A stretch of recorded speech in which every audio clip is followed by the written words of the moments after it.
red there, he's a little big, so I'm getting a little nervous here, but come on up. What's your name? Chris. All right, nice to meet you, Chris. Josh. So what Chris is going to do here, we're going to put Chris to the test. We're going to take 3 different glass types.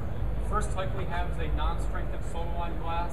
So this is just basically a standard window glass, generic glass type. And we're going to put Chris to the test, see if he can break this glass. To make this a little bit easier, we've actually sandblasted the backside of the glass here, which is going to be put in tension to cause some flaws. If you're like me, you probably drop your phone once a month on the asphalt and things like that. So what we're trying to do here is reproduce some real life damage and see how strong that glass is after that type of a damage. So we'll give Chris this stylus here. Basically, you can just take the ball under this and press down in that target. And on a scale of 1 to 10, just tell us how easy that is to break. Like a 2. So that is a like a 2 out of a scale of 1 to 10. Fairly easy to break. You can see the glass didn't break into a lot of pieces. Are pretty low energy required to cause that to fail. We're now going to take that same glass, same abrasion. This glass has been through a strengthening process similar to Corning Gorilla glass, but it is not Corning Gorilla glass, and we'll see how this fares relative to the non-strengthened soda lime.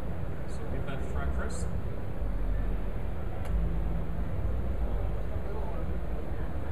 A little harder, 3 or 4. So you see some advantage in that strengthening process, not a lot.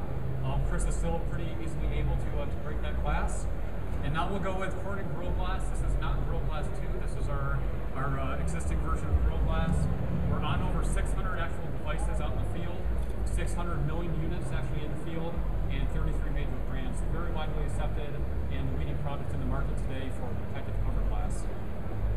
So this is same thickness, same abrasion in the center of the glass. And on a scale of 1 to 10, Chris gave the first glass a 2, 3 to 4 for the second glass. We'll see how this one fares. Go ahead, give that press in the center. Okay, you can start.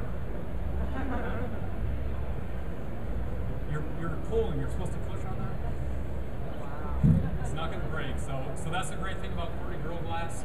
Even with that abrasion on the backside representing some field damage, unable to break that glass. He's a pretty big guy, definitely stronger than I am, and unable to break that glass. So thanks, Chris, for giving it a try. Yeah, Chris. Good job, Chris.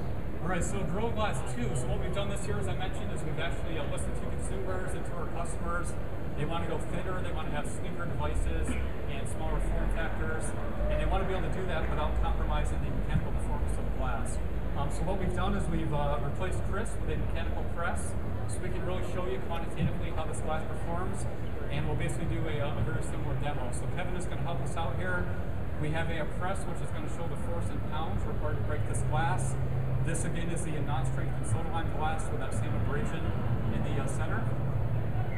And Kevin will go ahead and give that a press. And Kevin will press this probably with just one finger and be able to break this glass fairly easily.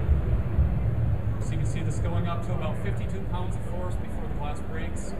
That's about that scale of about 2 that Chris had for the non-strengthened glass. We'll now take a strengthened soda lime glass and do the same thing.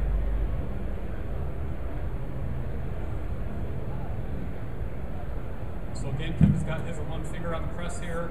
59, a little bit higher, given the strengthening process, but not a great deal about the non-strengthened glass. Next, we'll take Corning Gorilla glass. This is the existing Gorilla glass product, Gorilla Glass 1. This is a 1.0 millimeter thickness, and Kevin will show how this fares relative to the 2 previous glasses.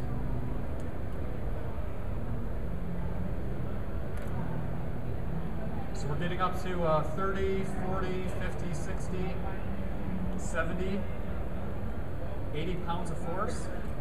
Kevin's going two-handed now, up to 100 pounds of force. And it looks like he's maxing out here about 120. That glass is still not broken. So you saw how easily the other glass breaks. Corning Gorilla glass up to 120 pounds of force and not breaking through that test. Now what we're doing is we're showing the benefit of Gorilla Glass 2. So we're going 20% thinner from a 1.0 millimeter thickness to a 0.8. Even with that 20% decrease in thickness, we can show the same mechanical performance as the 1 millimeter Gorilla Glass 1. So Kevin will go ahead and give this a press here. Up to about 30 pounds, 50, 70, 90. Again, going two-handed here on the press up to 100 pounds.